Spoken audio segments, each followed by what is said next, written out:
semuanya, perkenalkan nama saya Ikfi Hayati. Saya di sini akan menyampaikan presentasi yang berjudul Luka yang Tak Terlihat, Perjalanan Menyembuhkan Diri dari PTSD.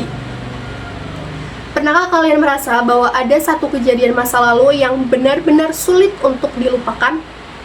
Mungkin bukan hanya sulit untuk dilupakan, tetapi setiap kali kita mengingatnya, kita akan merasakan kecemasan secara berlebihan. Nah, kalau kalian pernah merasakan hal yang serupa, kalian bukan satu-satunya orang di dunia ini yang pernah merasakan hal tersebut. Hal ini sejalan dengan data dari WHO yang menyatakan bahwa ada 70% orang di dunia ini yang pernah mengalami kejadian traumatis di dalam hidupnya. Dan dari jumlah data tersebut juga, ada sekitar 3,9% orang yang benar-benar terkena PTSD. Nah, di sini saya akan membahas mengenai apa itu PTSD, apa gejalanya, dan bagaimana cara kita membantu seseorang yang terkena PTSD untuk bangkit dan memulihkan diri dari PTSD. Teman-teman yang saya banggakan, Post-Traumatic Stress Disorder atau PTSD adalah suatu kondisi di mana seseorang mengalami kecemasan secara berlebihan yang dipicu karena adanya trauma di masa lalu. Hal ini juga sejalan dengan pendapat Nutt yang mengatakan bahwa PTSD adalah sesuatu kondisi di mana seseorang menyaksikan langsung kejadian yang membuatnya trauma. Menurut Levers 2012 menyatakan bahwa PTSD itu memiliki 3 gejala. Ada re-experiencing. Yang kedua ada avoidance. Yang ketiga hyperarousal. Re-experiencing itu adalah kondisi di mana seseorang merasakan secara mendadak atau tiba-tiba mengalami kejadian masa lalu lagi setelah sekian lama tidak merasakan kejadian masa lalu tersebut, seperti kondisi mimpi buruk atau kilas balik yang kita sendiri tuh tidak menginginkan kejadian tersebut kembali ke diri kita sendiri. Yang kedua ada avoidance.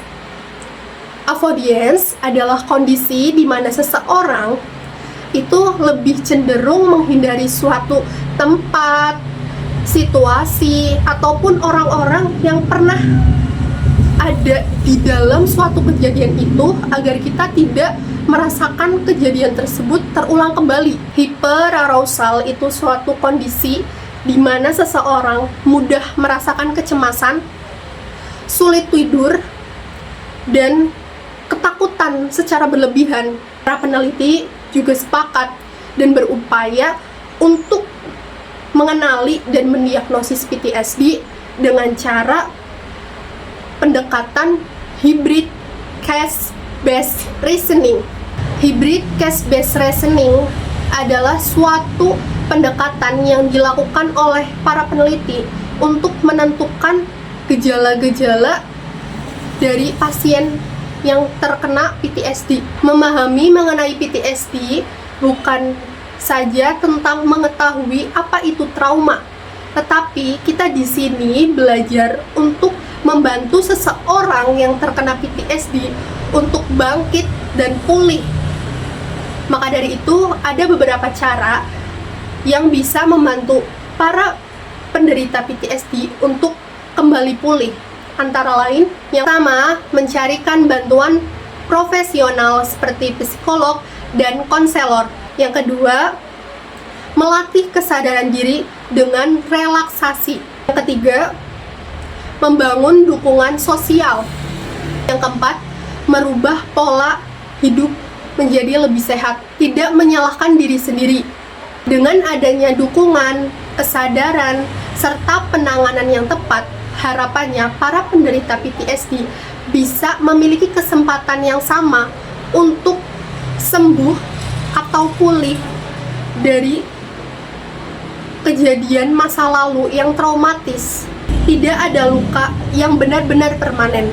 dan tidak ada juga luka yang benar-benar tidak bisa disembuhkan. Semoga dengan adanya pembahasan ini bisa menyadarkan kita semua untuk menjadi pribadi yang lebih baik dan berempati kepada sesama manusia. Sekian presentasi yang dapat saya sampaikan. Mohon maaf bila ada banyak kesalahan. Saya ucapkan terima kasih. Sampai jumpa kembali.